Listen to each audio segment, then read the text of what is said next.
यात्री कृपया ध्यान दें, रेलगाड़ी नंबर 4530 प्लेटफॉर्म नंबर 4 से रामेश्वरम के लिए रवाना हो चुकी है।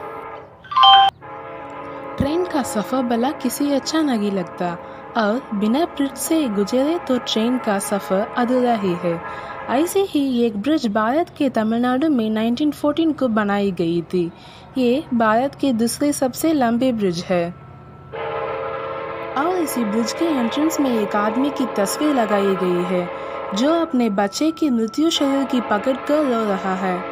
अरे, इस ब्रिज के बारे में बात करते ही मुझे इसकी कहानी याद आ गई। क्या तुम्हें यह कहानी पता है? पाम्बन ब्रिज का नाम तो सुना है, पर उसके पीछे की कहानी तो मुझे आज तक नहीं पता। क्या तुम बताओगी? पाम्बन ब्रिज को कुछ ऐसे तरीके से बनाया गया है कि जब भी कोई जहाज आता तो ब्रिज को ऊपर खींचे जाता था ताकि वहां से जाने वाले जहाज आसानी से जा सके। इस काम को करने के लिए एक आदमी को अपॉइंट किया गया था। एक दिन जब वो आदमी ब्रिज को व्हील्स की मदद से ऊपर खींच रहा था तब वहाँ एक ट्रेन आ रही थी। अगर अब ब्रिज को वापस उसके आकर में नहीं लाया तो बहुत बड़ा एक्सीडेंट हो सकता था।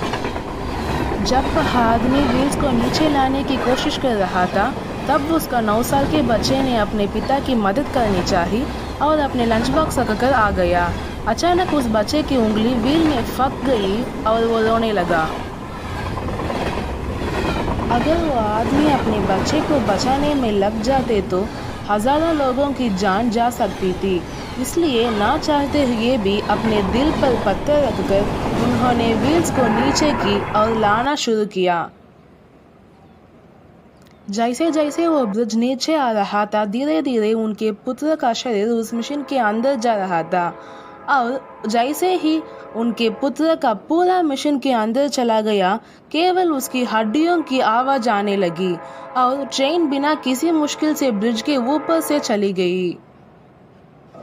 उसके बाद उन्होंने अपने पुत्र के बॉडी पार्ट्स को मशीन में से निकाला और अपने सीने से लगा कर रोने लगे। इस घटना के बाद ब्रिटिश गवर्नमेंट ने उन्हें सम्मानित करने के लिए ब्रिज के द्वार पर उनकी तस्वीर लगा दी। इस कहानी से हमें यही सीख मिलती है कि अगर हम अपने स्वार्थ के आगे दूसरों का दुख समझकर उनकी मदद करेंगे तो उसका फल हमें जरूर मिलेगी और किसी भी परिस्थिति में हमें दूसरों की सहायता करने से पीछे नहीं हटना चाहिए। जब सोचे नहीं कोई निदान पुस्तकों के लिए समाधान। हम आपसे फिर एक बार एक नई कहानी के साथ मिलेंगे। तब तक के लिए धन्यवाद।